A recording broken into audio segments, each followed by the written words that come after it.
dan insya Allah dimuliakan Allah Subhanahu wa Ta'ala. Tiada hentinya kita mensyukuri nikmat Allah yang nikmat ini lebih berharga, lebih mahal,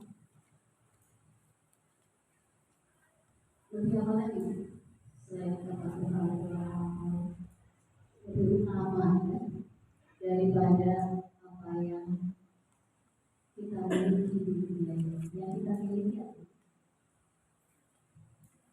keluarga itu yang berharga untuk kita hidup. Kita tahu ada yang lebih berharga, apalagi uang ya, itu juga berharga. Selain ya, jabatan, suami kita sedang apa, ya? Kita ini apa? Nah, kemudian apa yang kita miliki ini tuh lebih berharga. Jadi apa yang lebih berharga itu? Lebih fadlillahi wa bi rahmatihi, keutamaan Allah, rahmat Allah. Artinya apa? Rahmat itu pengetahuan, iman. Pengetahuan tentang iman. Kemudian Islam. Kita ini ada ulama pakar tafsir mengatakan bahwa yang dimaksud rahmat Allah itu yang utama yang agung tadi. Pertama tadi pengetahuan tentang iman, kemudian tentang Islam. Jadi ini tuh yang lebih berharga daripada apa yang kita miliki, yang dunia ini lebih berharga daripada dunia beserta sisi. Berarti kaya banget kita ini yang sisi ya, luar biasa. Cuma emang itu tadi kita suka melihat penilaian orang lain, sehingga kita lebih mengejar yang sedikit. Kul mata'ud dunya qalil, kata Allah. Katakanlah Muhammad, kasih tahu kepada umatmu yang ada di dunia. Kan itu Al-Quran yang sama. Kul mata'ud dunya qalil wal akhiratu khairul liman ittaqa. Dan kehidupan akhirat itu lebih baik lebih baik itu ada catatannya, tanda kutip.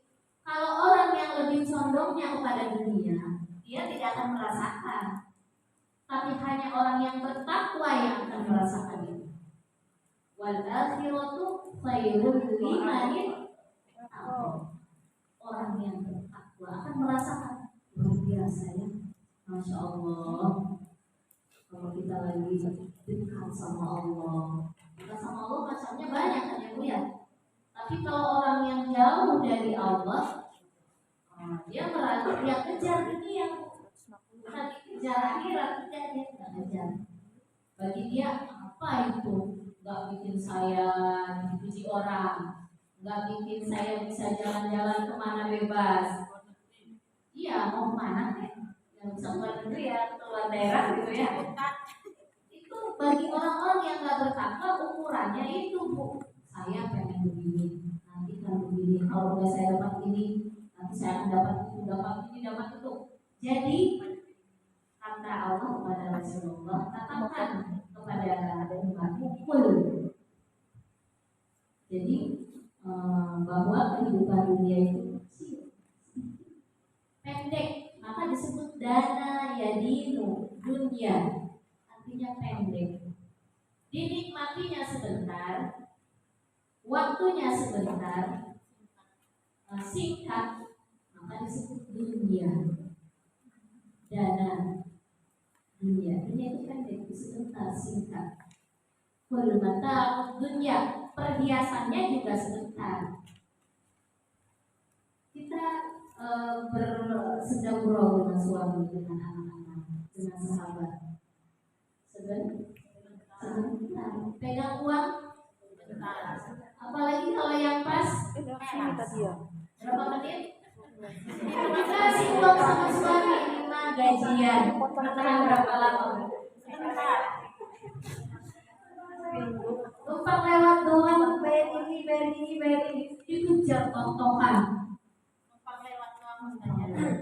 Itu dunia ya.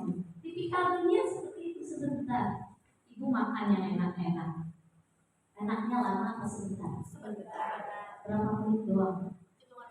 Itu dikejar duit pengen makan spaghetti. Harga spaghetti 150.000 ya. Itu kalau suami kita nyari duit itu berapa hari deh? Seharian penuh 150.000. Bapak makan 5 menit ya. Buat makan 5 menit. Coba bayangin kalau kita berinfak, masukin uang cuma 2.000, 5.000 aja. Itu nikmatnya sampai kita nikmati. Kumpul itu kalau dikumpulin lama-lama banyak. Itu al-akhiratu khair kata Allah, lebih baik. Tapi yang mampu bersedekah itu tidak sembarang orang. Ada kemarin kita jelasin ya, hanya orang yang bertakwa yang mampu. Yang saya sedekah terus gitu, nggak lihat selainnya lewat. Terus gitu lagi proses ya, takwanya lagi proses. Tapi kalau alhamdulillah, apalagi ini kan buat teman saya ini yang saya temuin kemarin. Saya udah makan spaghetti sekian 100.000, kok bisa? Kenapa nggak bisa masukin 10.000 gitu, 5.000 gitu? Kenapa nggak bisa? Padahal ini yang abadi. Kenapa saya nggak bisa untuk beramal soleh gitu ya? Padahal ini yang abadi. Kadang-kadang memang kita melihat yang pendek itu tadi, hiasan-hiasannya memang luar biasa. Maka benar kata Allah, khairul liman ittaqwa. Jadi orang yang mau peduli dengan kehidupan akhirat hanya orang yang takwa. Takwa masih ingat tuh apa?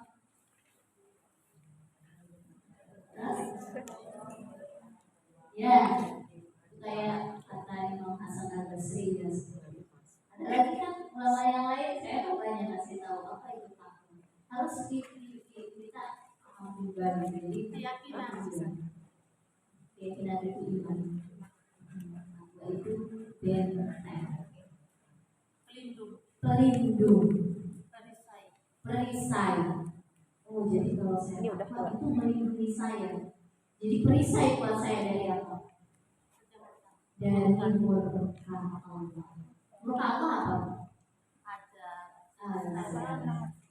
Azab di dunia ada, di akhirat neraka. Di dunia juga ada. Jadi kalau orang yang bermaksiat itu artinya dia sedang mendatangkan azab kepada dirinya. Masalah yang membuat masalah tersebut kita diazab di dunia dan diazab di akhirat. Maka ketika orang memiliki situasi sifat-sifat takwa ini yang kemarin 3, pertama apa Bu? Bersedekah baik dalam keadaan susah, sempit, lapang, ada, nggak ada, pokoknya bersedekah terus. Yang kedua,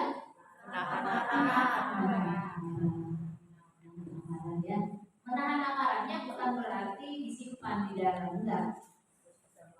Iya, lapang aja, hilang gitu, kayak menguap gitu, menguap ya. Yang ketiga,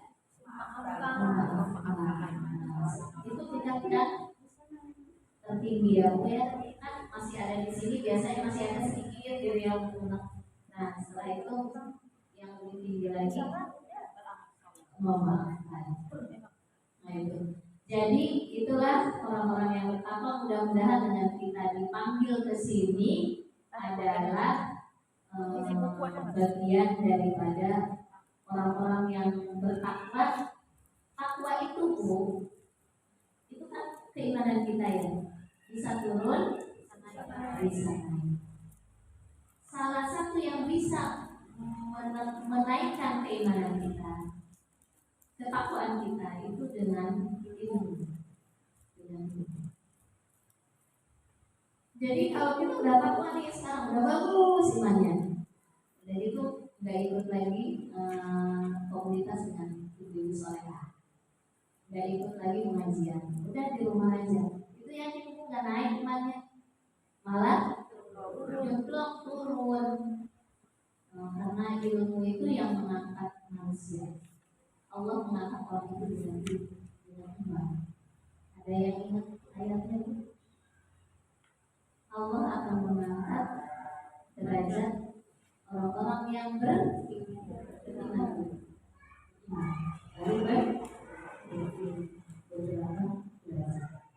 Allah mengangkat manusia pasti juga diangkat oleh Allah. Jadi kalau orang nggak mau belajar, kalau orang nggak mau berpikir, nggak mau datang ke sekolah, nggak mau datang ke pengajian, seakan-akan dia sedang merendahkan diri. Ibu mau datang ke pengajian, itu artinya secara filosofis ingin diangkat oleh Allah di hadapan Allah dan di hadapan manusia menjadi orang yang lebih tinggi. Ya, ibu rajin ke pengajian. Pasti orang tetangga sebelah itu mau kemana? Mau ke pengajian? Gitu. Baru itu jasadnya. Belum hatinya dia bergetar. Nih kita rajin ngaji, tetangga nggak rajin. Ini emang bagian dari Allah mengangkat derajat kita. Mau kemana bu? Pengajian. Rajin nih kita ke pengajian. Itu bergetar hatinya. Kenapa takut dia? Wah. Bukan sebatas kata saya berbicara. Fakta. Tetangga akan lebih menghormati kita. Siapa yang menjanjikan ini? Allah. Jadi ibu tuh harus ada rasa semangat. Oh, kalau ibu punya perselisihan dengan tetangga, ibu akan pengajian. Dia enggak. Allah akan buat dia down. Allah menolong kita, kenapa? Karena kita bagian orang bertakwa. Walaupun kan kemarin dibilang kita kadang salah ya, tapi salahnya orang bertakwa itu mendatangkan rahmat. Kenapa? Karena dia akan kembali kepada Allah beristighfar. Orang bertakwa begitu, salahnya aja berkah. Salahnya berkah. Salahnya mendatangkan rahmat. Orang bertakwa itu hebatnya. Mendatangkan rahmat. Apa yang ini kaji, yang kita kaji ini luar biasa. Tapi kalau orang yang tidak bertakwa, benernya aja belum tentu diberkahi oleh Allah. Kalau diangkat tuh orang beriman, kita tuh diangkat oleh Allah. Benar bu, bukan saya setakar kata enggak. Kita ini diangkat oleh Allah kedudukannya. Masya Allah, ibu bertakwa dengan suami. Ibu orang bertakwa, suami tak pernah ikut ngaji. Itu yakin, bergetar hatinya, takut ya. Kenapa? Karena kita orang bertakwa, walaupun kita salah, nanti kita akan tobat. Kita tahu kesalahan kita. Tapi kalau orang nggak bertakwa, nggak ngerti dia salah apa enggak. Tetap aja begitu, nggak berubah-ubah. Kalau nggak bertakwa, tapi kalau orang bertakwa sekarang salah wajar manusia. Kemudian malamnya habis Jumat itu ya Allah, tadi saya mau ngaku. Kemudian besok lagi Allah, ingat lagi duduk ya Allah saya salah. Itu Allah akan mengangkat derajat kita dengan istighfar tadi. Yang nggak bertakwa, ya udah beres masalah, nggak ada apa-apa. Besoknya dia akan begitu lagi. Kalau orang bertakwa minimal berkurang. Akhirnya orang yang nggak bertakwa tadi pasti akan lebih hormat kepada orang yang bertakwa. Kenapa? Karena di situ ada Allah yang membimbing orang bertakwa. Ya, kurang bertakwanya, Allahnya juga jarang bimbing dia, jarang membersamai dia. Tapi kalau kita selalu bersamai oleh Allah, siapa yang menang? Orang bertakwa. Jadi jangan takut dengan tetangga. Kalau tetangga itu suka zolim, suka berbuat yang enggak suka nyindir kayak gitu, yang berbuat orang tua atau suami yang kesasar betul. Ada Allah di sekitar saya, dia juga gemetar. Walaupun kita nggak berucap karena kita mungkin nggak berani ya, tapi kita mengutangnya sama Allah, pasti akan ada jalan keluar dari suatu saat. Allah sayang sama kita. Dekati aja Allah terus, dekati jangan bosan. Kuatkan pengetahuan kita, iman kita tentang Allah. Karena kalau nggak ngerti juga bingung. Ya Allah katanya suruh bergantung sama Allah. Tapi kok saya bingung mau ngapain? Udah baca Quran, udah ngaji, udah sholat, tapi pengetahuannya kurang, nggak ada. Dia bingung juga.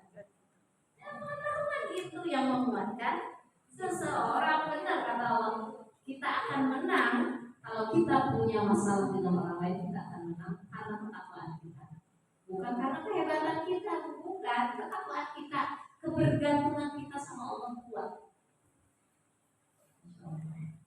Karena kuat tadi, maka Allah kan mengikuti persangkaan hambanya. Kuat keyakinan kita, maka Allah akan membersamai kita terus.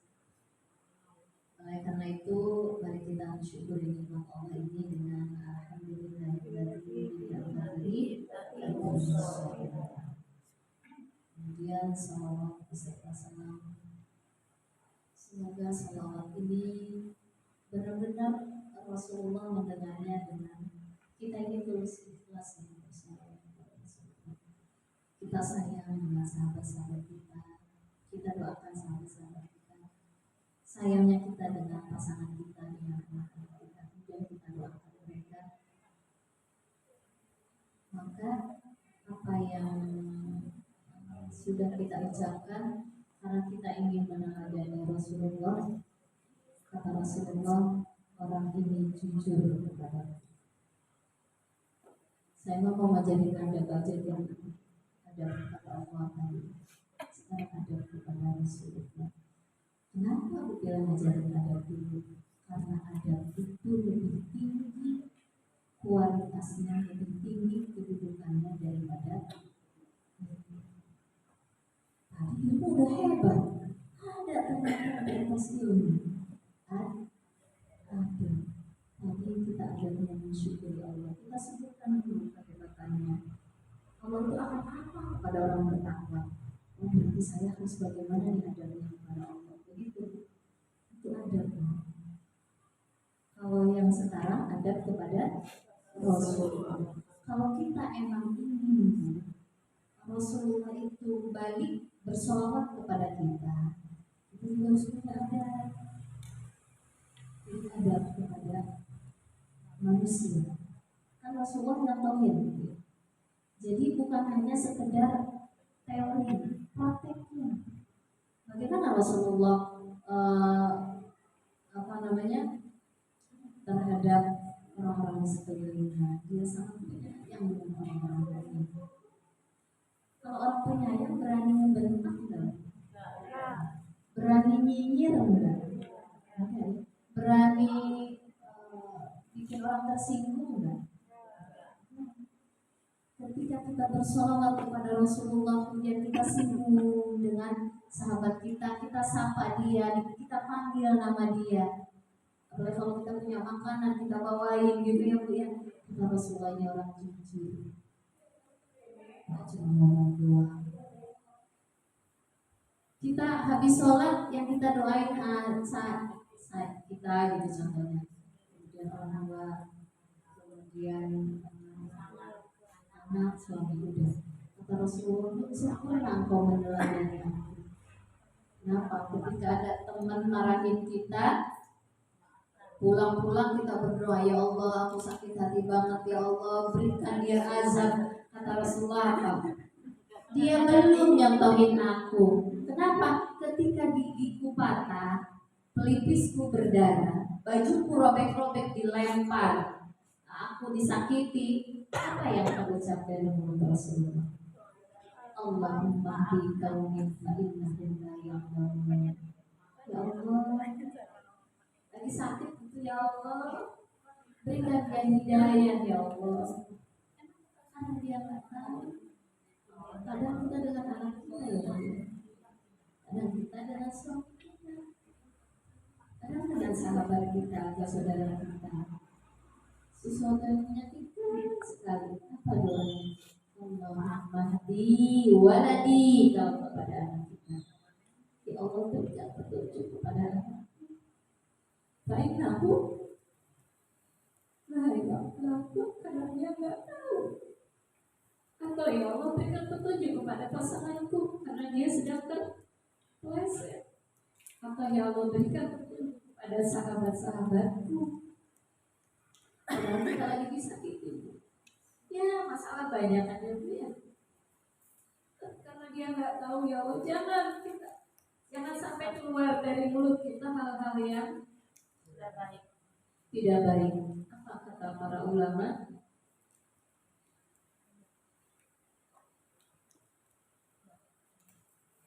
Bahwa musibah yang menimpa kita itu terkadang keluar dari mulut kita. Jadi kita lagi kesel, lagi marah, gitu kan, terus kurang ajar, keluar tuh kata kurang ajar ya. Itu kata Ibnu Mas'ud dalam tafsirnya, akan terjadi masalah pada diri kita. Pada diri dia yang membuat kita menjadi repot.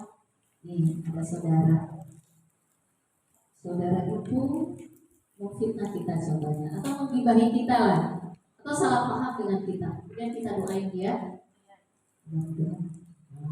apa gitu ya. Itu nanti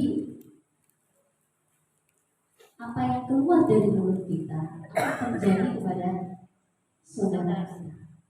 Tapi apa yang akan terjadi nanti? Masalah kita dengan dia nggak selesai-selesai. Berpanjang ada ribut banyak. Nah, karena kita sudah belajar di sini, praktekkan, dan itu didengar oleh Rasulullah, kita menjadi pemaaf. Apa yang dicontohkan oleh Rasulullah ketika di Taif tadi, ayat ini memang sulit menerapkan ayat ini sampai saat ini sulit sekali, tapi harus dicoba. Kalau ingin dicintai oleh Rasulullah dan ingin menjadi orang yang bertakwa, apa itu? Coba diamalkan 3 ayat ini. Makanya dari minggu kemarin saya menyampaikan ini berat buat saya, karena ini berhubungan dengan anak, dengan pasangan kita, dengan saudara kita. Kita itu masalah tidak terlepas dari itu, bukan hubung-hubung aja yang orang dekat. Masalah itu datang dari orang dekat, bukan tiba-tiba ada teman udah 10 tahun nggak hadir, kemudian tiba-tiba WA, tiba-tiba dia yang bikin masalah. Enggak tuh, bukan itu. Masalah itu nggak jauh dari orang terdekat. Kita pengen jadi orang bertakwa, disayang oleh Allah. Nanti kenapa? Karena pada suatu saat nanti Allah akan menyelesaikan semuanya. Mari kita bersolawat kepada Rasulullah yang Allahumma sholli ala sayyidina Muhammad wa ala alihi wa sahbihi wa barik ajmain. Semoga Allah memberikan kemampuan kita menjadi orang-orang yang mampu menahan amarah, mampu menjadi orang-orang yang pemaaf. Hati kita lembut, hati kita penuh dengan kasih sayang, sehingga yang keluar dari hati kita, dari lisan kita hanya kalimat-kalimat yang indah. Nah, kata Allah, saya kalau nggak salah di dalam Quran surat An-Nisa ya, ciri orang yang bertakwa. Kalau udah dia pemaaf, kalau dia udah bisa menahan marah itu tadi, keluar dari kata-katanya kata-kata yang baik, kata-kata yang baik. Jadi contoh, ketika ada saudara kita melakukan suatu kesalahan, suatu kesalahan. Itu kalau kita belajar dari kata ciri orang yang bertakwa adalah ketika dia berbuat salah, dia akan memohon ampun kepada Allah. Ini saya sampaikan begini, bahwa orang bertakwa pun akan jatuh ke dalam kesalahan. Orang bertakwa kita itu mungkin saja bisa terjadi seperti itu, bukan tidak mungkin. Nah, ketika ada seseorang terjatuh dalam kesalahan, kita bertakwa. Kemudian di depan kita sahabat semua ada 30 orang bertakwa juga. Melihat kita salah, melihat saya salah contohnya, itu diresponnya dengan apa? Seperti ada si A tiba-tiba ya nyeleweng, padahal dia punya suami. Kemudian kita ini orang bertakwa, Bu. Nah, orang bertakwa ini bagaimana solusinya menyelesaikan masalah? Artinya menyelesaikan solusi ketika melihat sahabat kita tergelincir. Yang melihat itu adalah orang yang bertakwa. Harus direspon dengan ketakwaan. Caranya berbicara yang baik, bukan malah menjatuhkan. Gitu, Bu. Saya kasih contoh ya, Bu ya. Teman kita nyeleweng tadi, terus kita tahu nih semua. Nanti kita kan bisik-bisik tuh sama teman kita. Kamu nggak gila, nah, begitu. Ternyata, padahal kan dia ngaji, padahal kan dia begini begitu, kayaknya nggak mungkin. Kok bisa ya? Nah, kok bisa ya? Sama nggak? Sesuai nggak Bu kata-kata tersebut dengan ayat ini? Enggak, maksudnya responnya tadi. Kok bisa ya dia begitu? Aku nggak percaya. Berarti dia nggak percaya dengan ayat ini. Responnya kalau orang takwa nggak begitu. Langsung. Ya kita kan manusia. Mau takwa, mau dia ahli maksiat, tetap ada jatuh. Pertama itu yang harus ditanamkan dalam kalbu kita. Dia kan manusia biasa. Yang membedakan nanti dia ahli neraka kah atau ahli surga bukan karena perbuatan dosanya tadi, Bu, tapi karena taubatnya, taubat pun istighfarnya dan amal solehnya. Jadi setelah dia terjatuh, dia bangkit, dia mohon ampun kepada Allah. Itu yang membedakan orang jatuh ke dalam neraka atau dia masuk ke dalam. Jadi kalau melihat teman kita berbuat salah, jangan langsung dihukumi. Begitu. Bukan kita kan sebagai salah langsung ngerti ya. Iya. Nah, kalau kita mau menyelami ayat ini kata para ulama, jadi respon kita melihat mau anak, mau suami, mau siapapun itu, jangan langsung. Kenapa sih kamu melakukan itu? Apa yang dicontohkan oleh Rasulullah? Kata pembantunya Rasulullah, siapa? Yang laki-laki, ahli tafsir dia, Zaid bin Sabit lah, yang jadi pembantunya Rasulullah. Kata beliau begini, selama saya hidup beserta Rasulullah, ketika salah pun Rasulullah tidak pernah mengatakan, kenapa kamu melakukan itu? Ada kenapanya gitu. Rasulullah tidak pernah melakukan itu. Jatuh ya, tadi ngapain gitu. Enggak. Kenapa sih kamu begitu? Ada sinnya, ada itu kan kalimat yang kasar. Ada sih, penekanan, menjatuhkan dan sebagainya. Ketika di perang Uhud, pasukan memanah kocar-kacirkan karena di bawah di pasukan musuh mereka mundur, sedangkan di bawah itu ada harta rampasan perang. Kata Rasulullah, kalau belum ada aba-aba komando dari saya jangan turun. Apa yang terjadi? Mereka turun.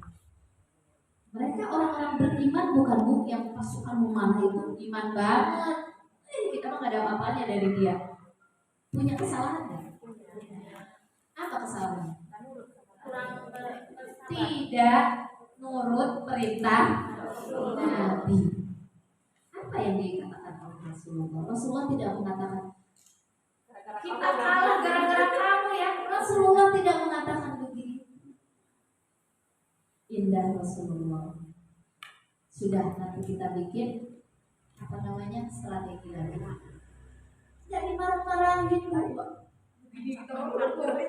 dimarahin ciut ya. Kenapa Rasulullah ingin menampakkan sifat keteladanannya?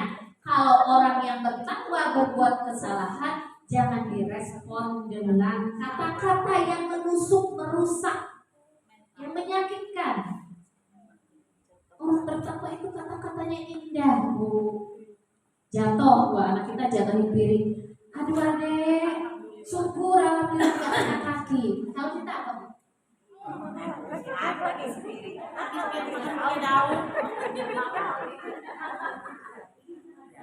Mungkin susah ya karena kebiasaan kita yang enak itu Bu kalau punya suami yang bertakwa. Kita kesal, aduh nih gak apa-apa kakinya.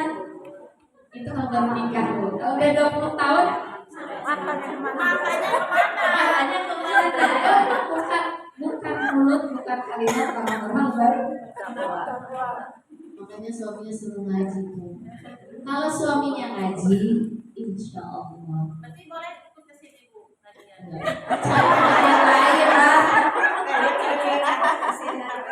Yang khusus laki-laki. Banyak yang tempat lain aja. Cari pengajian banyak ya. Kita nggak mau tempat yang nanti kan harus pakai sekat kalau laki-laki gitu ya. Nanti ada Cinta lokasi. Iya. Ya sudah ya. Jadi itu bagaimana merespon ketika orang bertakwa itu berbuat salah. Tadi kata-katanya jangan menjatuhkan. Kamu sih, kamu tuh kurang ini, kurang itu. Kamu tuh jangan begitu. Saya ngerasain salah. Kenapa? Ketika kita menjudge orang yang bertakwa nih ya Bu ya, yang bertakwa. Jadi kalau nyalahin orang bertakwa itu Bu, kita masih menyalahkan sekarang. Padahal kita nggak tahu dia malamnya sudah bertobat. Ketika masih ada dongkol di hati karena kesalahannya dia tadi, apa yang akan Allah tanamkan kepada dia? Apa tadi Ibnu Abbas kata Ibnu Abbas, banyak sesuatu perbuatan atau perkataan yang kasar itulah yang menyebabkan masalah yang timbul kepada diri kalian. Ada saudara kita mungkin anaknya bandel. Ih, amin punya anak kayak dia. Kayak gitu ya. Kamu tuh kayak apa? Orang lain. Allah, nanti aku akan jewer anaknya dia. Kenapa? Karena kita merasa diri kita lebih baik, padahal dia malam minta obat sama Allah. Ya Allah, aku salah mendidik anak saya ya Allah. Si ibunya ini, ya Allah bimbing dia. Ketika Allah mendengar dengan tulus doa si ibu ini, mungkin besoknya masih bandel, tapi Allah sudah mempersiapkan anak ini bakal jadi anak yang baik. Tapi saudaranya masih menilai buruk kepada saudaranya ini, anak saudaranya ini. Kan kebanyakan kita gitu ya, ini mah buat saya sendiri. Apa yang terjadi? Jewer tuh. Jadi maksud saya gini Bu. Artinya supaya kita tahu, jangan keluar kata-kata yang buruk kepada walaupun itu terhadap saudara kita karena kelakuan anaknya atau kelakuan suaminya. Kalau nggak anak suami kan, atau mertuanya. Punya mertua kayak mertua kamu diri. Itu kan menyakitkan perasaannya. Si mertuanya mungkin masih tetap nyakitin, tapi dia udah sabar dan nerima, udah cuma curhat aja ngobrol gitu. Bisa nabinya sih. Gitu kan? Suka begitu Bu? Jadi gimana kalau merespon itu? Ya Allah, nih caranya. Ini yang diajarkan oleh Rasul. Yang tadi itu Bu, cuma saya mengutip para ulama karena Rasulullah kan hanya secara globalnya saja ngasih tahu. Allahumma di kaumin fa innahum la ya'lamun. Ya Allah, dia itu mungkin lagi nggak sadar, nggak tahu, terpeleset. Semoga Engkau memberikan hidayah kepada dia. Ulama menjelaskan dalam tafsir-tafsirnya para ulama, Ibnu Abbas, Ibnu Katsir dan sebagainya, mengatakan kalau saudaramu terjatuh dalam lembah dosa, jangan ditambah disakiti. Apa? Ya Allah, semoga diringankan ya musibahnya sama Allah. Semoga Allah kasih petunjuk. Semoga Allah kasih jalan keluar. Coba ibu gitu aja deh ngomongnya kalau ada saudara kita lagi bermasalah. Jangan, dosa kamu apa ya? Itu tuh karena dosa kamu. Itu boleh ustaz yang ngomong gitu di musola. Iya, tapi kalau kita sebagai sahabat jangan cari-cari korek-korek. Mudah-mudahan dapat hidayah dari Allah. Kita banyak istighfar aja sama Allah ya, gitu. Kalau ibu udah ngaji, ya mungkin kata ustazah begini, kita banyak istighfar aja. Nanti anak kita, nanti diri kita, nanti pasangan kita, insya Allah, gitu Bu. Berikan dia optimis, semangat. Bukan saya, Bu. Insya Allah kita kan kalau lagi ngerumpi di sebelah, begitu. Dia sih namanya kan begitu. Dia sih begitu. Emaknya begitu. Jadi panjang. Bukannya nyelesain masalah, malah tambah dosa mengakhiri kita neraka nempel. Orang takwa kan bikin perlindungan ya. Bikin apa? Benteng perisai. Perisai dari apa? Kalau kita ngomongin kayak tadi, nggak bikin perisai Bu. Nempel tuh dosa ke kita. Kalau udah nempel dosa, lihat masalah berdatangan setelahnya. Teman-teman keluar, kita masuk ke dalam, tiba-tiba yang nggak saat itu besok, nggak besok minggu depan datang tuh masalah bermunculan. Jangan itu Bu yang saya pernah cerita. Saya ngotot, orang sawit keluar dari rumah langsung dipelototin orang. Bayar uang kan. Tapi apa kalau orang yang orang bertakwa itu kan ada aja jatuhnya. Tapi ketika Allah obati dia paham apa yang salah pada dirinya. Obatan dari Allah. Yang penting ngerti gitu. Biasanya masuk ke rumah istighfar, buru-buru ya Allah. Minta tolong sama Allah. Besok kalau saya ini jangan gitu ngomongnya. Itu Bu, kalau ibu seperti itu terus keluar ada tetangga yang gak ngaji ngomongnya kayak gitu. Itu. Coba kalau nimpa anak kita, suka nggak kita dibilangin kayak gitu? Nah kita doain aja. Mudah-mudahan ibunya dikasih kesabaran, dikasih ketabahan. Anaknya diberikan petunjuk sama Allah. Jadi anak yang baik lagi. Enak nggak Bu? Masya Allah. Indah Bu. Orang takwa, orang mukmin itu begitu kata-katanya. Ketika mendengar masalah yang terjadi pada saudara. Kemudian, bagaimana supaya kita, kan ini ceritanya tentang istighfar ya Bu, menjadi orang-orang yang banyak beristighfar. Kata Syekh Muhammad Al-Utsaimin, beliau itu adalah salah satu ulama di Timur Tengah ya. Sesungguhnya mengingat Allah itu adalah salah satu cara untuk banyak beristighfar kepada Allah. Contoh Ibu. Jadi salah satunya caranya supaya kita banyak beristighfar kepada Allah itu gimana sih gitu? Banyak mengingat Allah. Ketika kita tidur nih, tiba-tiba bangun tidur. Kalau kita tidak ingat Allah, bisakah mulut kita mengucapkan Alhamdulillahilladzi ahyana ba'dama atau kita baca Fatihah? Kalau kita bangun tidur nggak ingat Allah, nggak baca itu Bu, langsung aja gesek-gesek muka makan, gesek-gesek mata, terus masuk ke kamar mandi atau dapur gitu. Tapi kalau orang yang ingat kepada Allah, langsung bangun tidur astagfirullah. Kenapa? Kok bangun tidur astagfirullah? Emang kita berbuat dosa, berbuat salah? Mungkin ketika kita tidur atau sebelum tidur tidak ingat sama Allah. Yakin kalau ketika baru bangun tidur aja ingat Allah, langsung itu keluar doa-doa.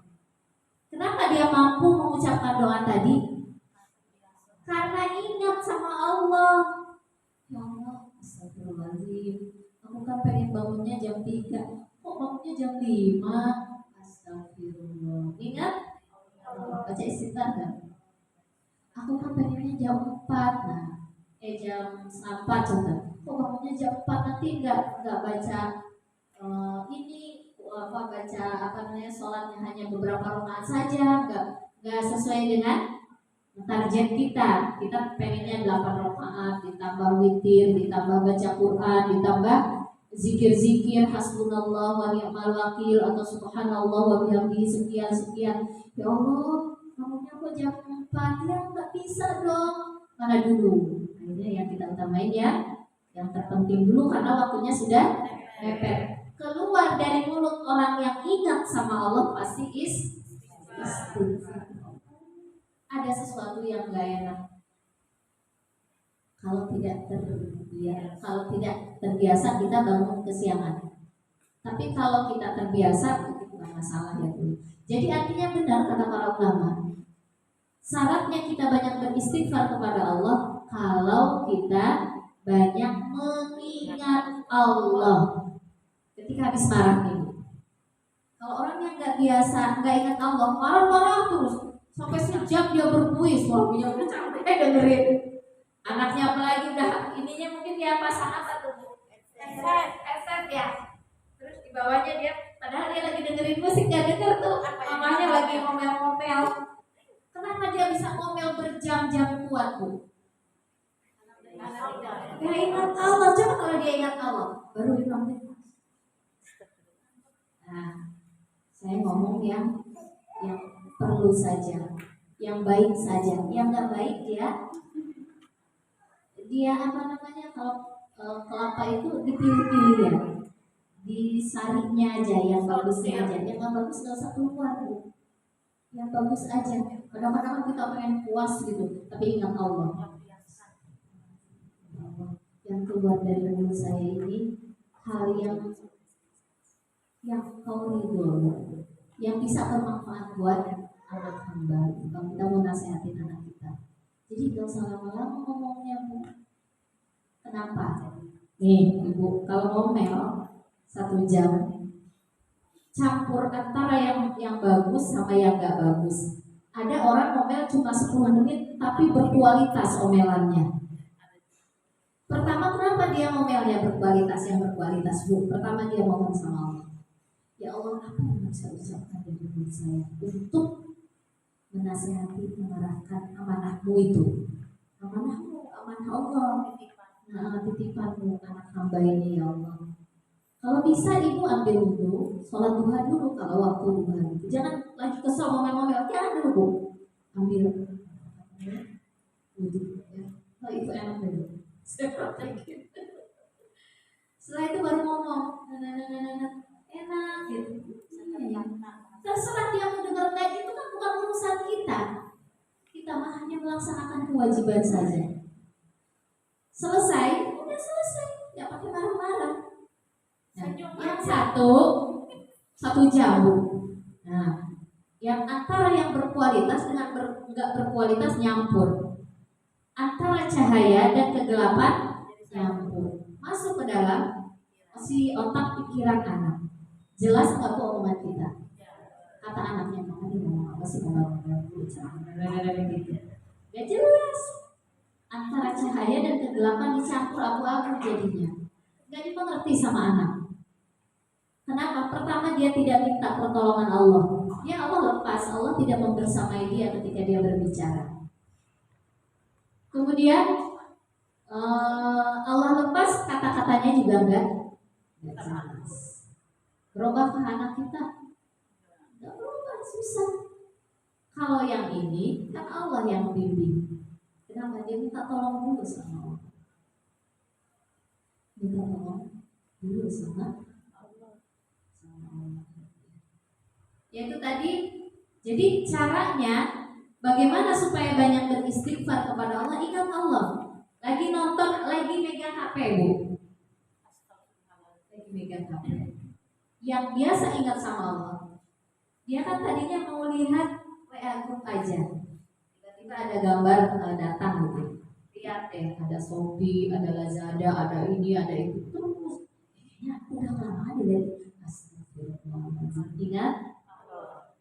Kenapa dia beristighfar? Karena ingat Allah. Itu kata para ulama, mungkin bukan kata saya ya bu ya.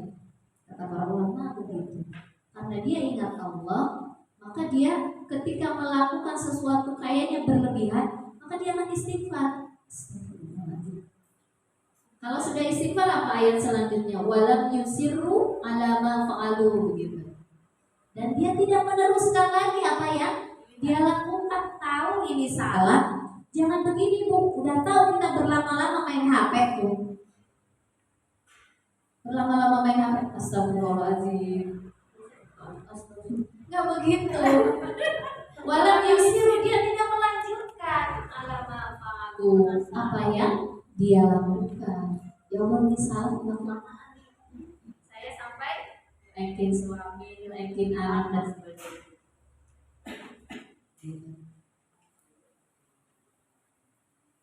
Kemudian kata Rasulullah, kita sehari semalam diperintahkan untuk istighfar minimal berapa kali bu?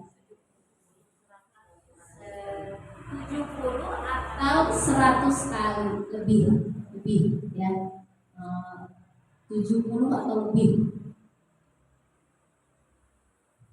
Itu 70 itu bukan jumlah nominal, bukan, maksudnya bukan jumlah yang harus segitu, enggak. 70 lebih. Rasulullah tidak menyebutkan lebihnya berapa. Kenapa? Karena Rasulullah ingin melihat mungkin kemampuan kita beda-beda. Kita biasanya suka nyicil ya bu ya, habis sholat sekian, habis sholat sekian, habis sholat sekian. Itu dalam sehari semalam. Itu kalau tidak bandingin. Kalau membandingin dengan yang baik boleh. Kalau tadi membandingin dunia nggak boleh. Rasulullah sehari, kata Rasulullah, dia sampai bersumpah atas nama Allah.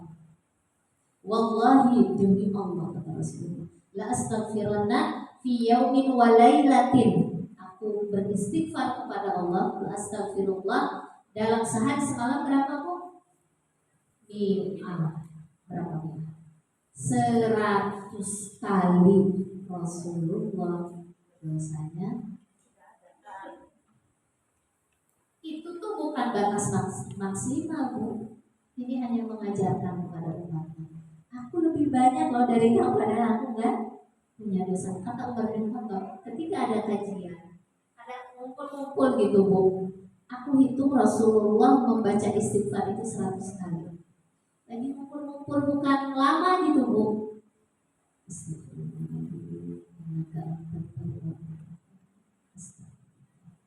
Terus dihitung sama Umar 100 kali dalam contohnya 1 jam aja. Kita ada dosa ya Allah. Jadi begini bu, pengajaran buat kita. Ketika kita memegang HP berapa jam, imbang gak sih dengan istighfar kita kepada Allah? Enggak ya, banyak kan? Artinya kita harus bermuhasabah sekarang. Harus lebih banyak istighfarnya daripada HP-nya. Kan kita pengen hidup kita diangkat derajatnya oleh Allah, dimuliakan oleh Allah, dibimbing anak-anak kita oleh Allah, diarahkan suami kita supaya mudah dalam mencari rezekinya. Kita juga hidup dibimbing oleh Allah, maka harusnya lebih banyak istighfarnya daripada HP. Ada bu orang yang istighfarnya dalam setahun itu, ditanya kamu pernah kalau istighfar sehari semalam berapa? Ya kadang-kadang aja. Pernah enggak? sehari semalam itu 100 aja. Belum pernah. Ada yang begitu? Belum pernah. Istighfar sehari semalam 100. Ya. Kita, makanya ketika kita bisa istighfar, astagfirullah. Ya Allah, alhamdulillah, Engkau mimpi, Engkau bantu aku bisa beristighfar. Coba ibu begitu. Nih, ibu sudah bisa tahajud. Kalau habis tahajud selesai, alhamdulillah ya Allah, Engkau sudah memberi kemampuan hamba untuk bangun tengah malam bertahajud. Habis doa, ya Allah, alhamdulillah aku sudah bisa melaksanakan sholat duha. Terima kasih ya Allah. Coba begitu. Terima kasih ya Allah. Alhamdulillah ya Allah. Alhamdulillah. Habis istighfar ibu banyak. Alhamdulillah ya Allah. Engkau sudah membantu hamba untuk beristighfar. Karena dengan perbuatan taat tadi sebetulnya itu sedang mendatangkan pertolongan Allah kepada kita.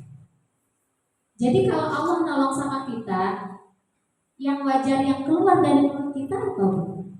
Terima kasih kan. Jadi kalau kita udah bisa ngaji nih, ibu pulang keluar dari jendela dan pintu ini langsung dari hati. Terima kasih. Kau sudah bantu hamba bisa kajian. Nanti ketika di jalan ada dulu kita sisihir. Datang kemudian di jalan ketemu tetangga kita senyum, kemudian kita nyapa. Alhamdulillah, terima kasih kau bantu hamba bisa nyapa. Coba ibu alhamdulillah, terima kasih kalau dalam hal-hal baik terus atau bisa terhindar dari hal-hal yang buruk, kita berterima kasih kepada Allah. Nanti kita itu akan ditambah ketaatan kita kepada Allah, mudah melakukan ketaatan. Kenapa sih harus bilang alhamdulillah, harus selalu bilang terima kasih ya Allah? Itu tandanya kita syukur sama Allah. Karena ibu, kalau kita tidak dikehendaki, tidak ditolong oleh Allah, kita beristighfar pun kita akan berat, Bu. Beristighfar sama Allah itu berat, Bu. Kenapa orang jarang zikir kepada Allah? Karena dia tidak ditolong oleh Allah. Jadi berat. Kenapa kita mudah mengucapkan astagfirullahaladzim, innaka antat tawwabur rahim, atau astagfirullahaladzim wa atubu ilaih berapa kali, kemudian kita baca subhanallah, baca hasbunallah, baca apa yang lain-lain gitu, kemudian kita baca Quran. Setelahnya ibu terima kasih sama Allah. Karena orang yang melakukan itu tuh artinya dia dikehendaki kebaikan sama Allah, maka alhamdulillah ya Allah, syukur. Ibu saya punya guru. Sebelum kita tulis 12 ya, Masya Allah. Guru saya Bu, kalau habis sholat,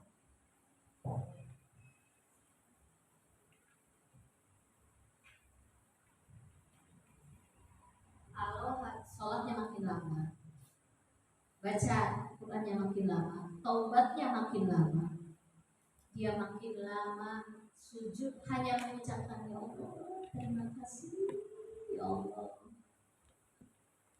Engkau bantu hamba untuk bisa sholat tadi, Engkau bantu hamba bisa bertaubat. Terima kasih ya Allah. Apa yang terjadi? Besoknya tambah lagi taatnya sama Allah. Besoknya kan benar kata Allah, la in syakartum, dia itu bersyukur dengan anugerah aku, maka pertolongan akan datang terus-menerus.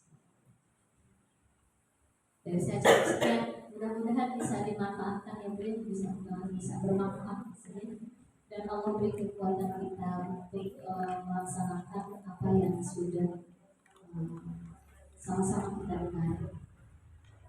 Dari saya cukupkan. Wabillahi taufiq wal hidayah. Assalamualaikum warahmatullahi